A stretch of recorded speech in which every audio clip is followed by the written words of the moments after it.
WTBQ.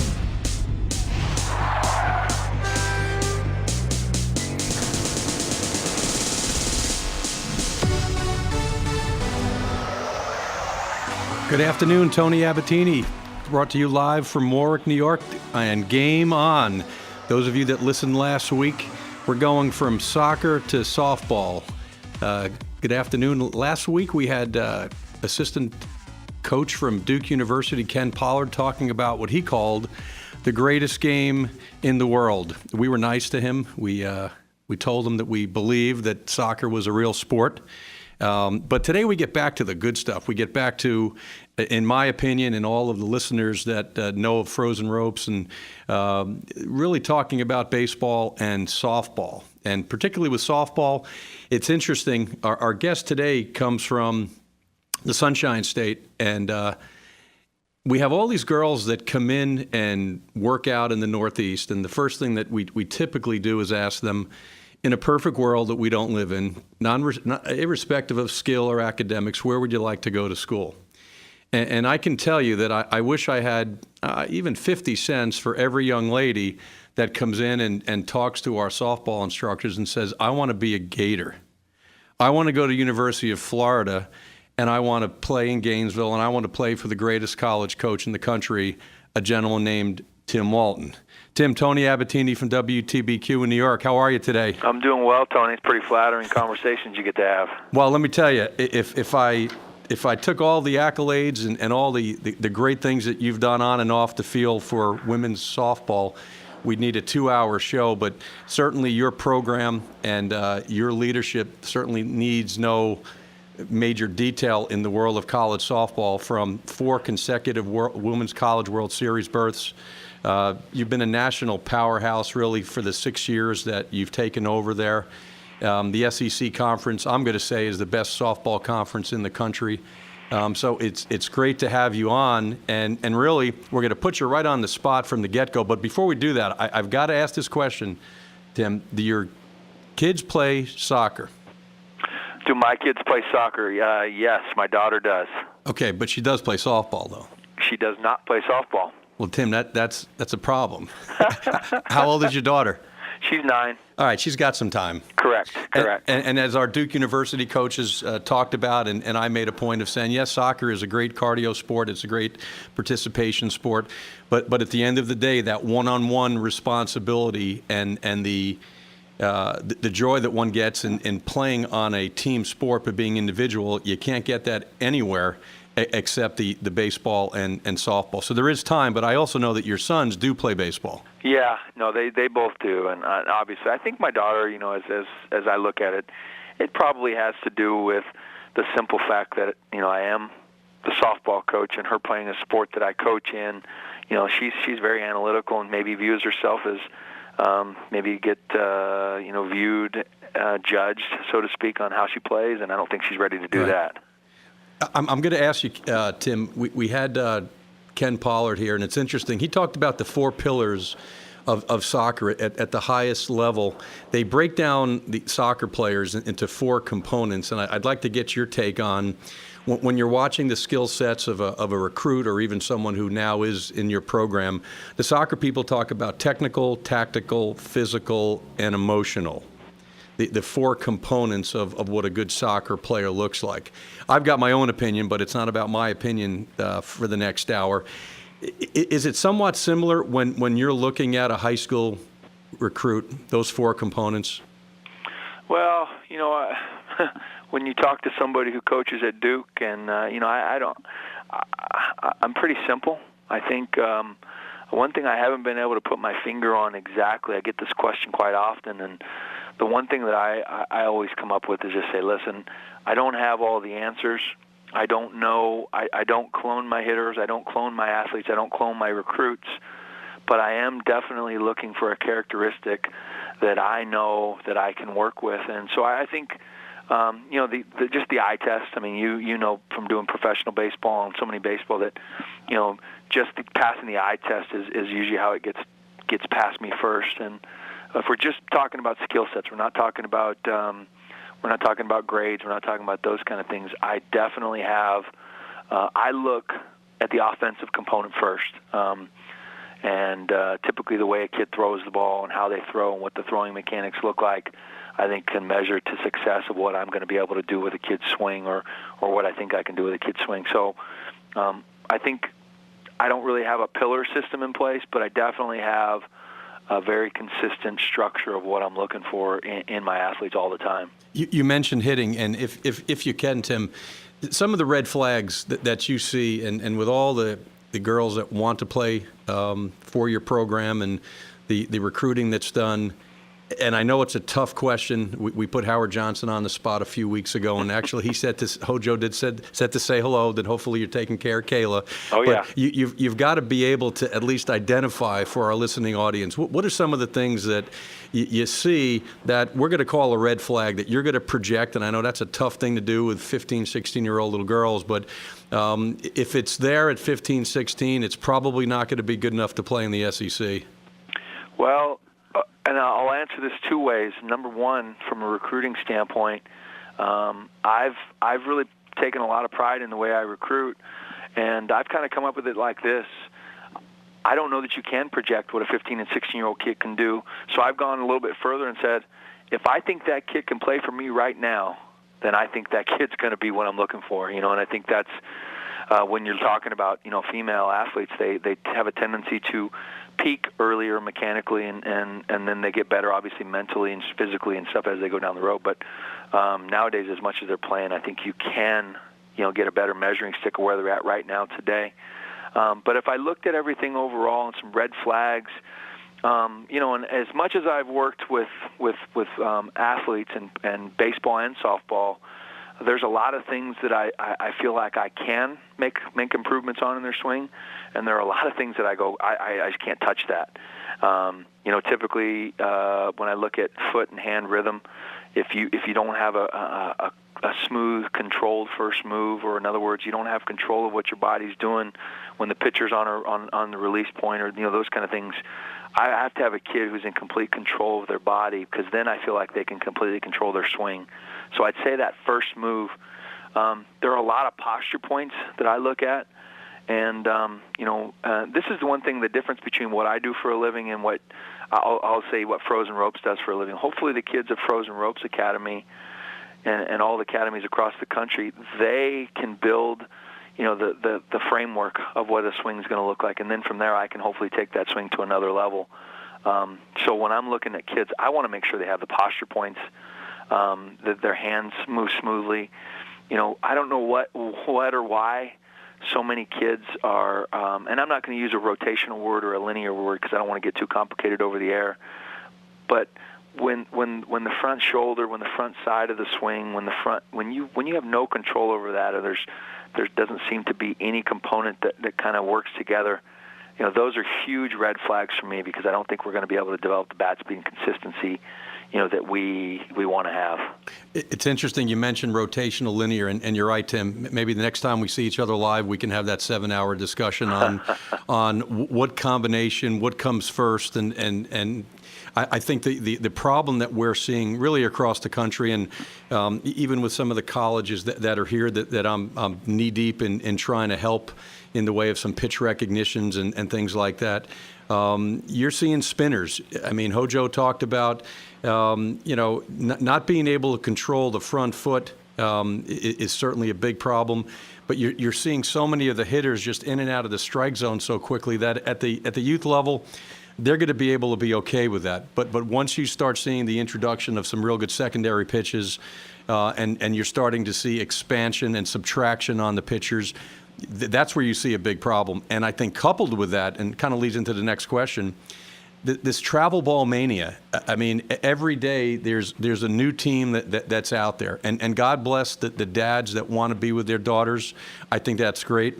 But I think sometimes the information that's getting out to some of these young girls is not good. And by the time, and here's my opinion, at 15, what you see is what you get. And I agree. As much as we think, because we're in the world of player development, we're going to fix someone, we'll tweak. But by then, those movement patterns are so locked in that it's going to be very difficult for us to make some significant changes in that. But it really gets back to who's making sure that the information that your 11 and 12-year-old daughter is getting is good.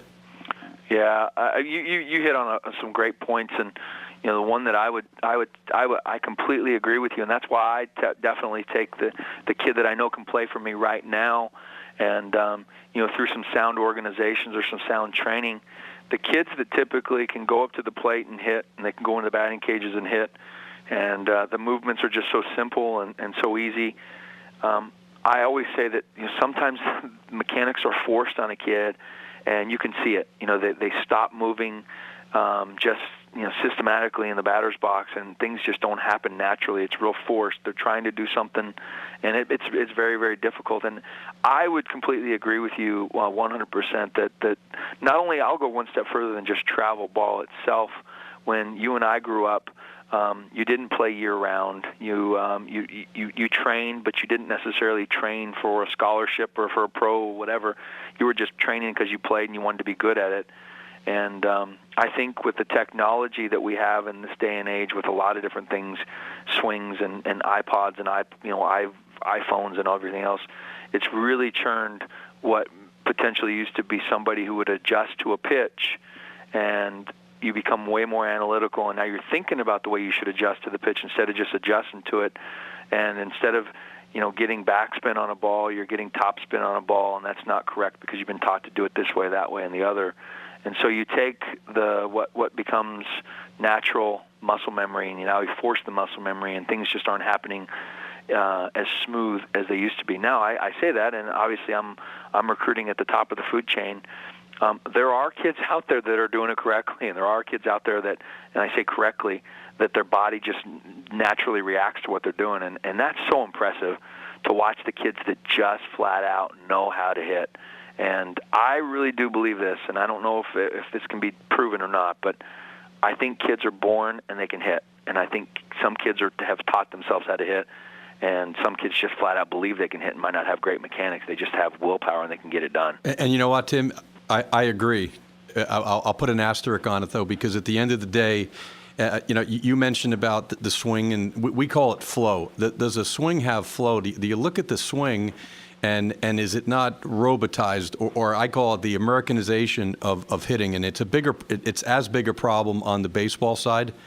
Videotape is good, and hitting coaches can break down 30 frames per second and look at things, but the way in which we're seeing some young ladies, and the boys for that matter, it's a very segmented swing. I remember Bobby Valentine maybe 8-9 years ago when I was with the Mets. He said, "Hey, you know what, Tony, you're in here to do one thing.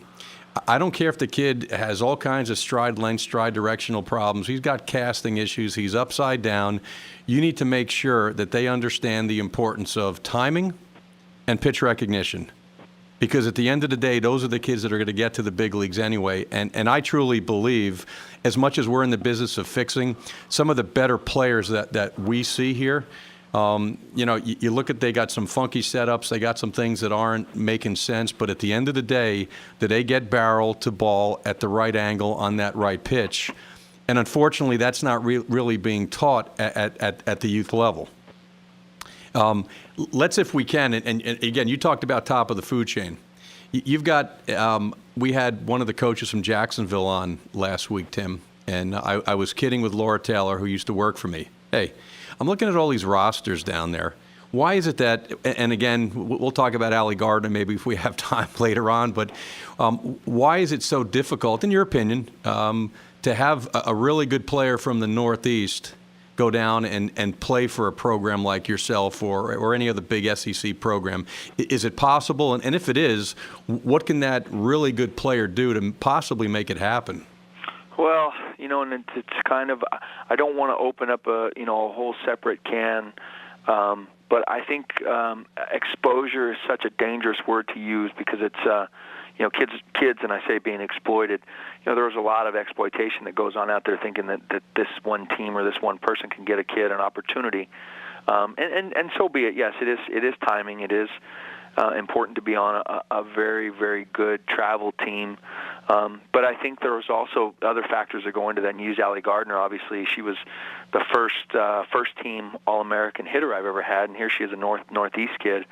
But she could hit, and she had a good work ethic, and she had good stuff, and was a transfer. Ideally she would have wanted to come to Florida, but wasn't exposed maybe in the right way, and positionally maybe she didn't, just didn't quite have what she needed to have to get here. But she transferred in here, and then became a first-team All-American and had some great hits for us, and was a great player and a leader in that. But I don't think really the territory has anything to do with the recruiting side of things. In other words, if a kid's good from Minnesota, if a kid's good from New York, if a kid's good from Idaho, for that matter, they're going to be good. I think it's just very important to be surrounded by other teams. But I do think that when you look at mechanics, if you wanted to break it down mechanically, and you use Northeast, you use Midwest, you use South, you use West, I do think there is a different set of mechanics that are being taught. Not to say that one's better than the other, but at the end of the day, competition's going to breed great players. And I think there's so many kids from I look at what North Carolina's done in baseball for so many years with the great pitching they're getting out of New Jersey. And so many kids out of New Jersey, they just have not played at the level, but yet they really blossomed late in their career. I just don't see that there's, 200 great softball players that a kid in the Northeast can play against every weekend.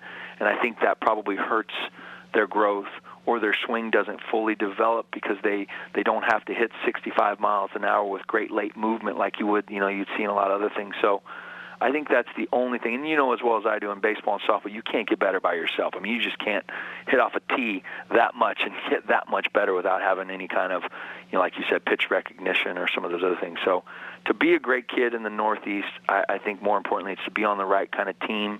It's to be on players around you that are good, that's going to allow you to fully develop yourself. And there's been some really good ones on a lot of different teams, but they're usually spread out. There's not 10 great kids from one region on one team, if that makes sense. I think that's the one of the challenges also, Tim. You're right. I think there are some good, I know for a fact there's some really good hitters in this area. They work hard, but the reality is it's now 38 degrees in New York. Yep. They'll be inside hitting.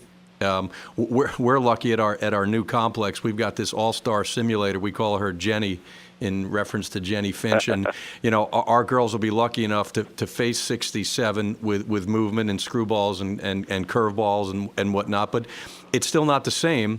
And that's the very few amount of girls that can do that. They're going to spend the next 4 months hitting off a tee and facing what we call these little mommy balls that are thrown right down the middle of the plate. And their swings are getting better and they're getting stronger, and it becomes a false sense that I'm getting good.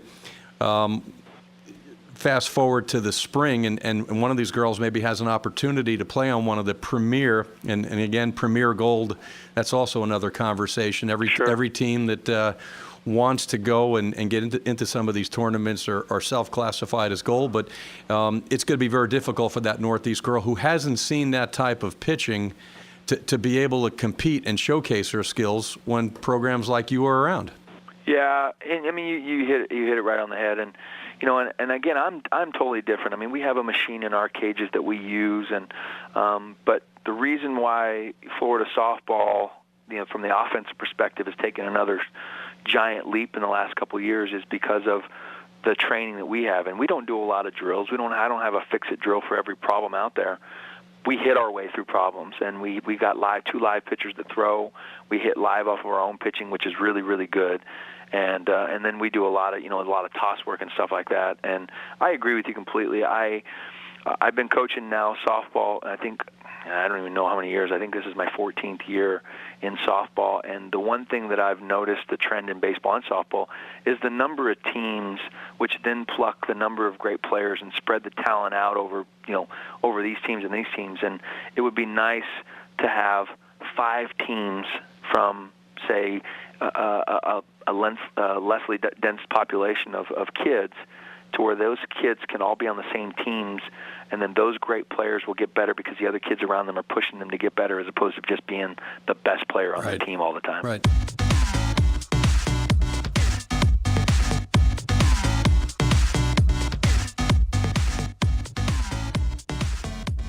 We're talking with the former Wichita State University head coach, 25th round draft pick of the Philadelphia Phillies, and possibly his best accolades, the dad of 3, Tim Walton. Tim, we're going to get back into it again, playing different sports in high school. There seems to be a mindset, and I can't even say the Northeast. I was just out at our new location in Glendora. I'm heading out to Omaha, Nebraska to see one of our places, and I'm asked this question all the time. 12 months out of the year, my daughter needs to practice her swing and her backhand and whatnot. And, I've taken the position, and I've done it with my own daughter now who's running track and loving it, and she's learning how to compete. And I'm convinced, and I could be wrong, but speed, you want to get someone to really understand where movement comes from and how I believe running faster will help actually hitting because it is a very ballistic movement. Kind of an open question. I don't want you to agree with me if you don't, but do we need to be taking 12 and 13-year-old girls and saying it's all about softball at that age? Well, it's not, and I do agree with you to a certain extent. Again, living the life of a coach and as a parent, and I have 3 kids of my own, so I can tell you myself, and I grew up as I played other sports and played around in different things, and then eventually I was just classified as a baseball player. That's just what the nature was. I raced motorcycles, and I can tell you that that I do believe that speed and the speed factor and speed training does allow you to not only be more coordinated, better base, better core. It helps your throw, helps you recover. I mean, it helps a lot of things. And I think ultimately, the better you can do all those things, the better your body fires, the better your swing's going to work. If it works naturally, unless you're forced to do something that you just don't feel it. But the hard part that I have as a parent, not as a coach, because my kids get to me and they're already to a certain level, but as a parent, I find it very difficult. My son plays football, and he's a quarterback on his football team, and he plays basketball and on his middle school basketball team, and he plays baseball on a travel team.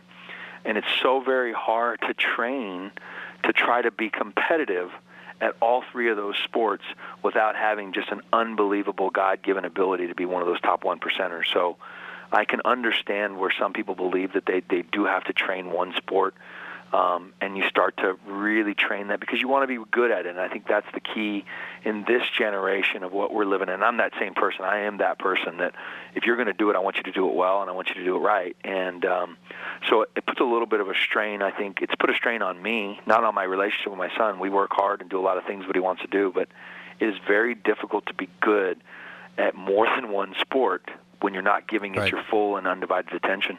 And I think that's the balancing act between training and playing. And this gets back to, we meet families that come in and my daughter played 85 games last summer.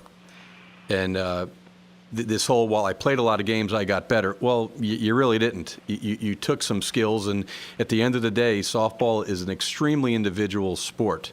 If you've got throwing deficiencies, if you've got bad reads in the outfield, and we saw a girl the other day who just couldn't run, and her parents were just so disappointed when we did an analysis, and basically it said you need to be a better athlete.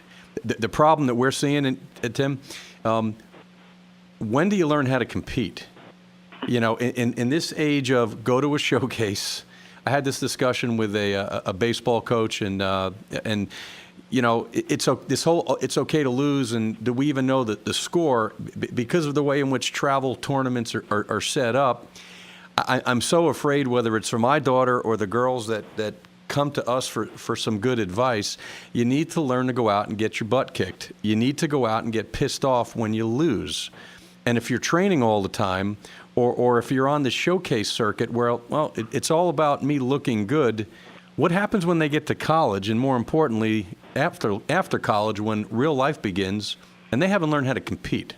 Yeah, well, I mean, that's kind of my recruiting spiel that I have with kids, that I look at.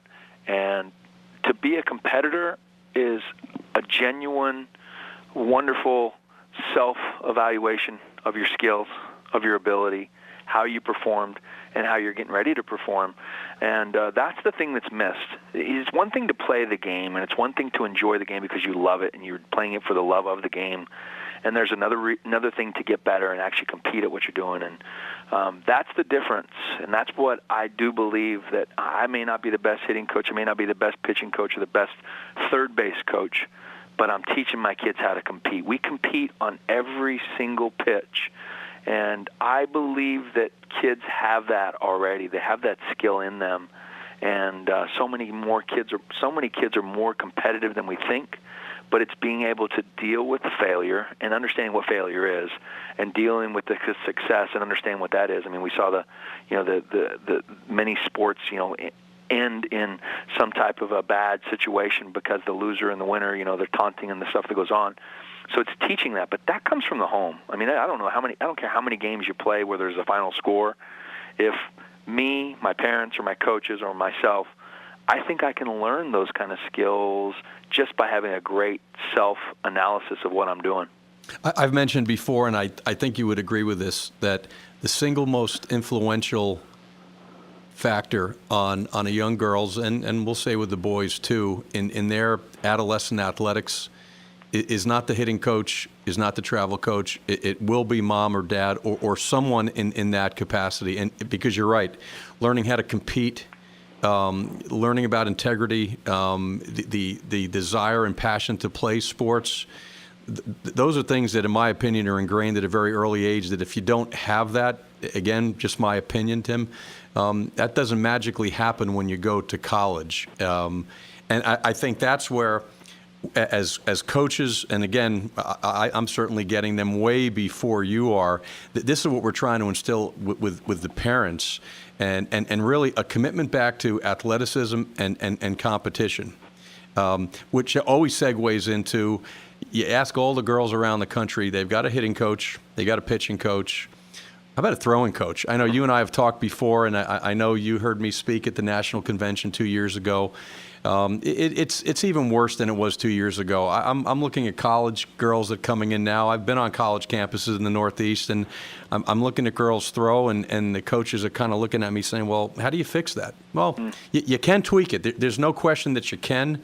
And we all know what a good arm looks like, and we all know what a release time looks like, and we know what the pop time should be, and we know what the ball transfer rate should be for middle infielders. But this whole thing about, at an early age, learn to do other things. Don't just simply be a shortstop. Go out, and if you're a 14-year-old girl, learn how to track a fly ball and learn how to do everything else there, because at the end of the day, whether it's for the University of Florida, Fairfield University, Fordham, Syracuse, I don't know what your strategy is. I've heard college coaches, well, I'm bringing in 9 shortstops, and then I'm going to figure it out, okay?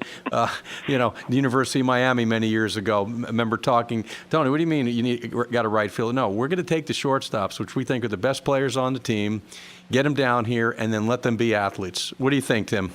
Yeah, I mean, I strongly believe in that. I played on a national championship baseball team at the University of Oklahoma, and I think everybody on the field at the end of the game was a shortstop on their high school team to get to the University of Oklahoma, with the exception of like one or lefty or whatever that we had.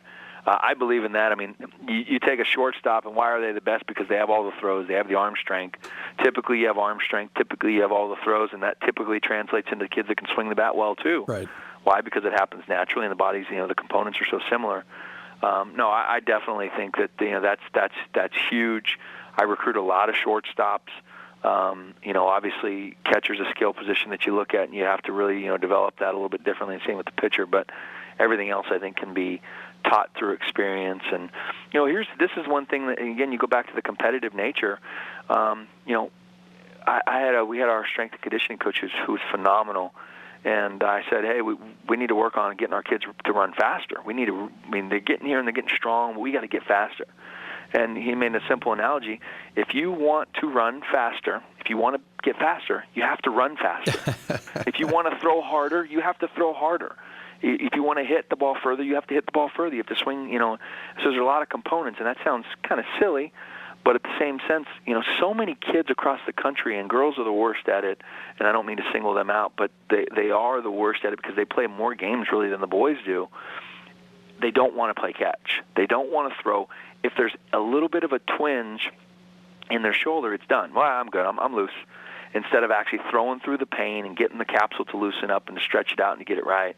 And, again, my 12-year-old, we do a thing, goes, my arm's sore. And I said, your arm's sore because you only play catch 2 times a month other than when you play your games. You got to stretch it out.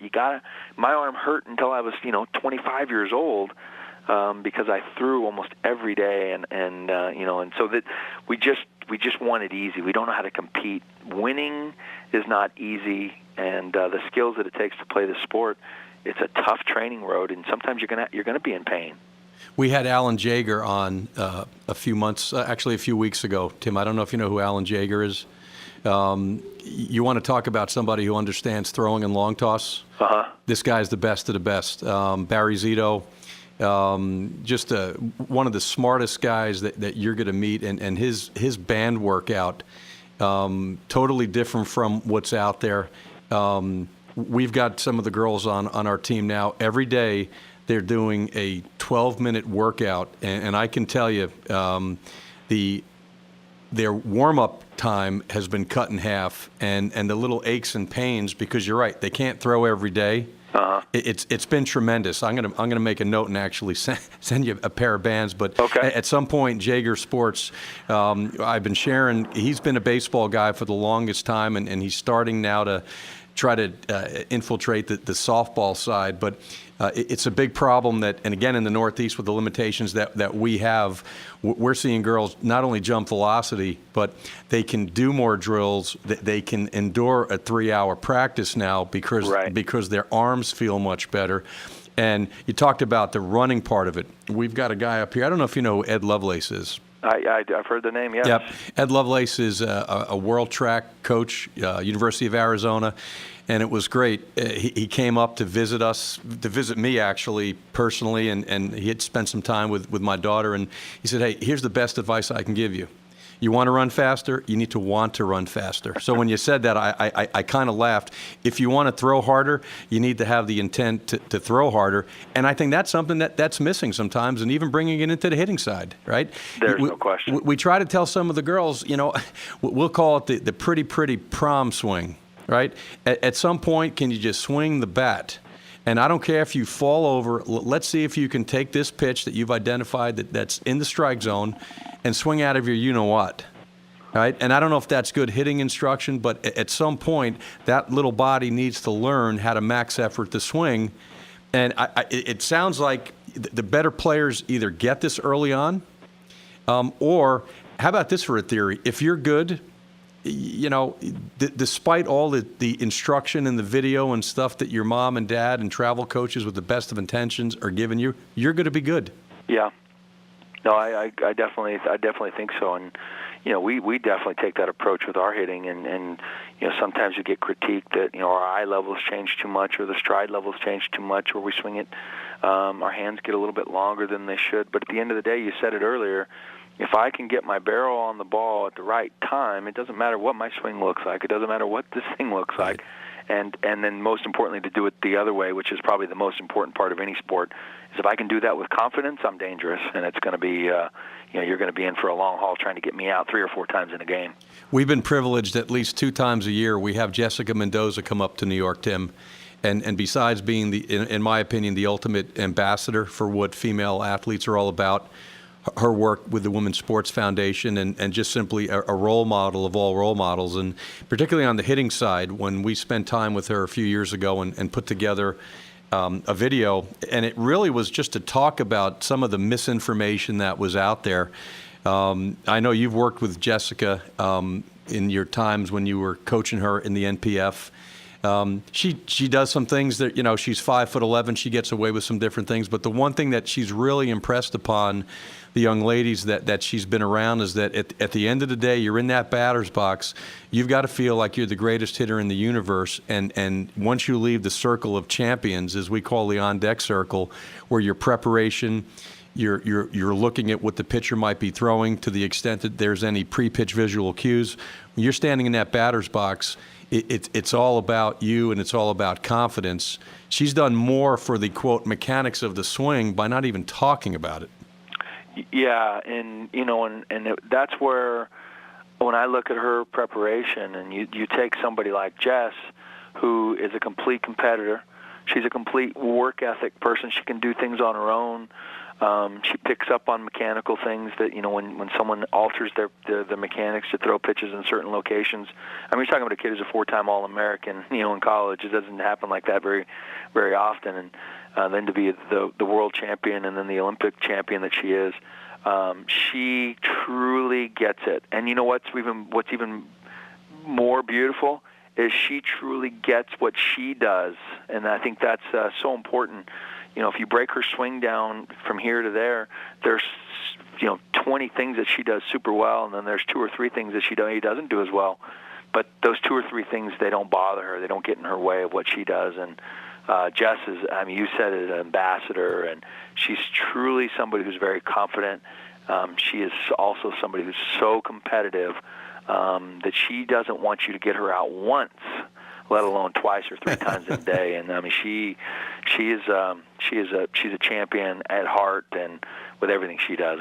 She's as fun to be around as any player I've ever been around, for sure. There's no doubt. Every time that she comes, just the look on the girls' faces, whether she's talking about Beijing or commitment level and talking about the importance of academics, the need for community involvement, that really starts at the home and at the high school level. She's the best of the best. I'm going to put you on the spot or give you a hypothetical now, Tim. You're the father of we'll start young. You're a father of a 10-year-old girl in the Northeast, and she wants to be a great softball player. She wants to play at a big-time program, and taking nothing away from the Big East Conference and the Patriot Conference and the Atlantic 10, some great programs in the Northeast. Where do you start, right? You talk about blueprinting. Ken Pollard from Duke University talked about, you've got to do things real good about 10,000 times before it gets ingrained. But in the hypothetical that I gave you, where do you start, right? Knowing that she has the desire to play, and as a proud dad and someone like yourself that has good information, where do you start with her? Well, I think you answered the first question. Is this is always my thing that I do in recruiting. Is I always ask them, where do they want to be? Where do you want to be? And so I would always tell anybody time I speak to a large group of kids, on the travel circuit, I ask them where they want to be. And if you want to go to school at School B and it's 20 miles from home, then why are you playing this national schedule that takes you to this place, this place, this place? Why are you going to play on the West Coast when you want to go to school on the East Coast, and there's nobody on the East Coast out there even hardly recruiting? So I think knowing where you want to be is important. There's a school for everybody and everybody's ability level. Where do you want to be? The second part of that equation is be realistic. And I'm not talking about what your coach says, but you have to be realistic to what those expectations truly are. If you want to play at the University of Florida, you better be the best person on your team. You better be the best person in your high school. And then there's so many other components that that go into that. But I think that's where you start. You start, where do you want to go, and then how good am I when I want to get there, and then from there everything kind of will help itself out. And what I mean by that is, you'll find the right opportunity with the right team. You'll find the right opportunities. And unfortunately, in the sport that we play, you're going to have to spend a lot of money. And you don't think you do, but I'm doing it myself with my own son, trying to play his tournaments and spend the night at a hotel and go here and go there. And it's maybe sometimes it's more money than you want to spend. And again, maybe that's the deterrent. So you have to play a little bit more local because you can't afford to do this, that, and the other, and buy a $350 bat and do all that stuff. So I think ultimately that would be my advice: is know where you want to go, and then self-evaluate where you're at and what you need to do to get there. And then from there, camps are good, but I don't want to sell my camps to a kid just so they get recruited. But I don't want to shut them down either. We've recruited a lot of kids that have come to our camps, whether we were recruiting them to begin with or whether they just came and showcased themselves to us and said, "Hey, this is who we are." But I would also be careful that by going to somebody's camp, you're exposing them to everything that you do, from when you eat, when you go, where you go, how you carry yourself, what your swing looks like, in the rain and the snow and the sleet, whatever.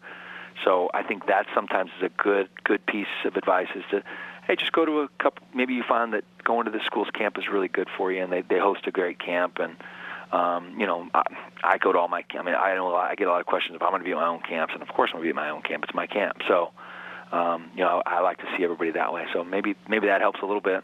I think you're right. And with so many colleges now offering camps, Tim, there's no question. We gave, I think there's a girl sometime, you've got camps in December? Yes. There's a young lady here, and not even commenting on skill level or who she is. It's her dream to play at the University of Florida. And I've sat down with her, and she's a freshman. She's not the best player on her high school team. If one were to project, and it's all about projection, it would be tough to think that she'd be able to play there. But she's hell-bent on giving it her best shot. She's got family in Florida. And you know what? Who am I to tell her she can't play for you at some point? Right. And my suggestion to her, because she's playing on a travel circuit that the University of Florida will not be at any of her tournaments. So the recommendation was, if you really want to go down there and see the campus and have someone from Coach Walton's staff take a look, then you go there. And I think that's something, and typically when that happens, the girl comes back and says, well, you know what, the coach really liked me a lot, and I got a follow-up email. And this is where the college coaches, in my opinion, really need to get a sense of reality, and at some point, you got to say no. Right? You've a girl who's a sophomore coming to camp, and the parents straight out ask, is this a person that at some point could be recruited to play here? I hate to say it, Tim. You've got some college coach. Well, you know what? Come back to camp again, or come back to camp again, and we're going to look at you. Send us your schedule. I've been doing this for a long time. You've been doing it for a long time. Within about 3 swings and 1 throw and a sprint, you're going to say no. Correct. And I think that's where the college coaches, quite frankly, kind of get a black eye. And that they're, well, and unfortunately, I'm the bad guy. Well, Tony, we went down to Coastal Carolina. They loved us. Really? That's great. How do you know that? Oh, no, they loved us. They showed us around, and they want us to apply. What advice can you give to parents after they do go down to a camp, and can you figure out, is there a real interest in bringing this girl on to play at some point? Yeah, well, I think that's, again, you're talking about a lot of different dynamics there. But within the frameworks of the NCAA, if I have a kid or a parent ask me, or a travel coach, obviously there's a lot of different rules there. If they ask me, and I've done this, hey, we're going to come down to your camp in December. Is that worthwhile for us to come to? Absolutely. Do you want to get better? Sure, come to our camp. Well, we want to make sure you're going to be there. Well, I'm going to be there at my camp. We want to make sure you're going to recruit her. Okay, well, come down. Well, obviously I can't tell you over the phone. I've never seen them, before in my life. Are you recruiting a 2000 and whatever year player? Well, no, ma'am. I'm sorry. We've already finished that signing class with that position, and this is what we're looking for now. So if we come to that camp, we're not going to be recruited. No.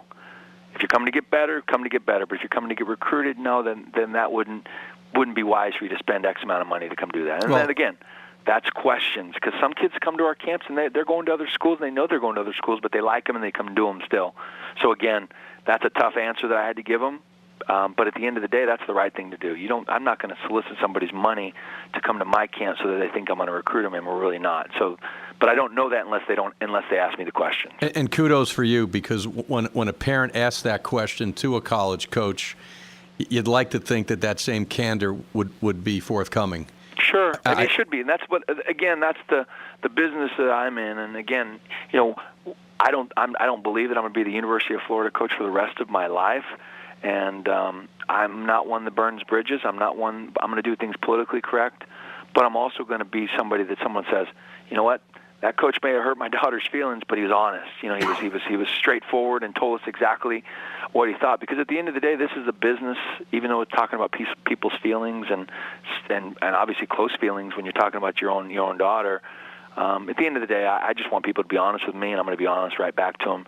But then there's also different levels. I mean, shoot, maybe she wants to be somebody who wants to come to school here and is going to walk on and pay her own money to do it. This is where she wants to be. So there's a lot of different levels. So I don't think there's the right answer for every situation. I think there's a lot of different situations, and I want a full ride, nothing else. Well, I'm sorry, you're playing the wrong sport. Softball players don't get full rides very often. You need to be realistic. In the game, we only have 12 scholarships, and so again, those are tough answers that I have to give kids, and I believe ultimately when you talk about it, just be honest. Ask the question that you want to ask.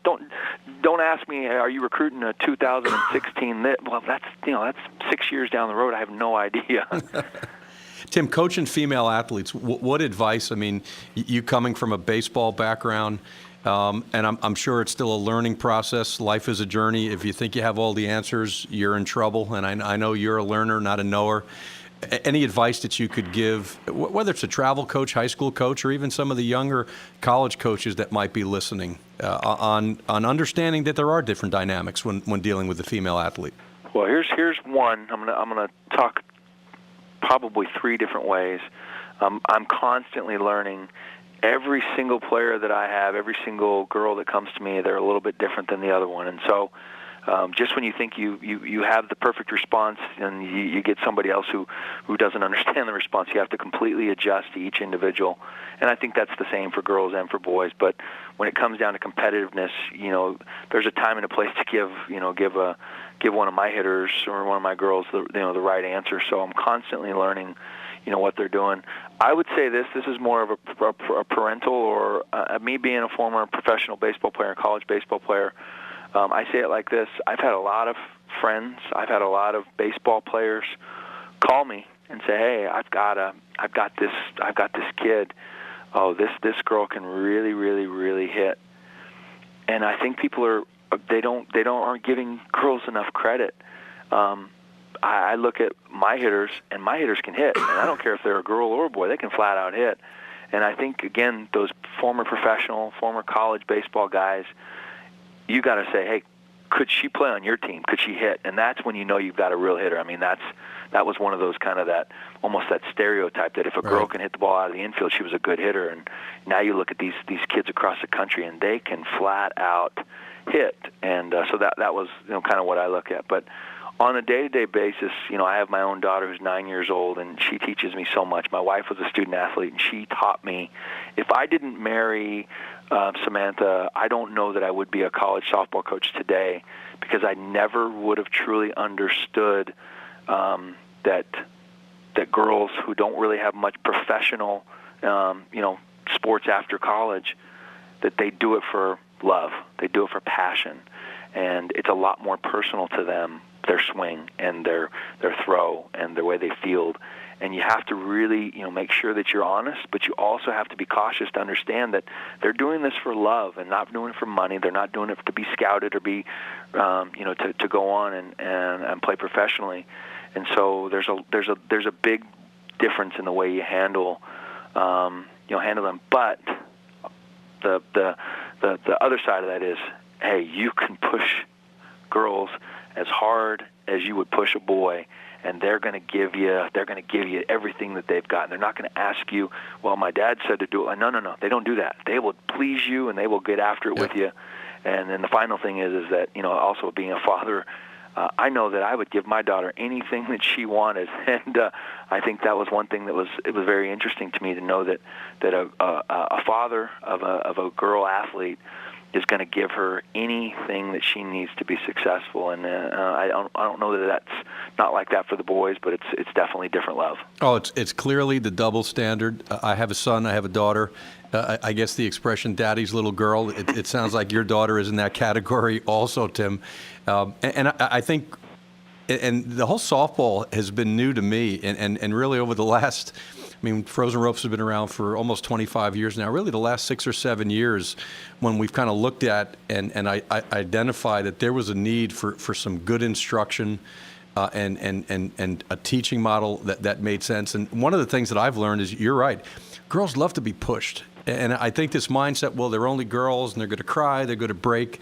The teenage girls that we see in New York and elsewhere, they want to be treated like the boys, and especially with the strength and conditioning program that at a very early age in high school, we start preparing some of the girls up here that if you're going to play at any Division I level, you're going to lift in the morning.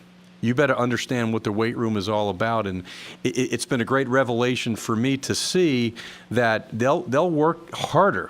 They'll work harder than the boys, because you're right, their end game is college. Yeah. And are you tough? Are you tough on some of your girls sometimes? I mean, are there times in which, and I'm sure there's some times that you're getting pissed off at them and you're kind of giving it to them. But you know what? That's okay. They respond to it. I think that's where some of the whether it's travel or high school coaches, treat them with respect, right? Hold them accountable.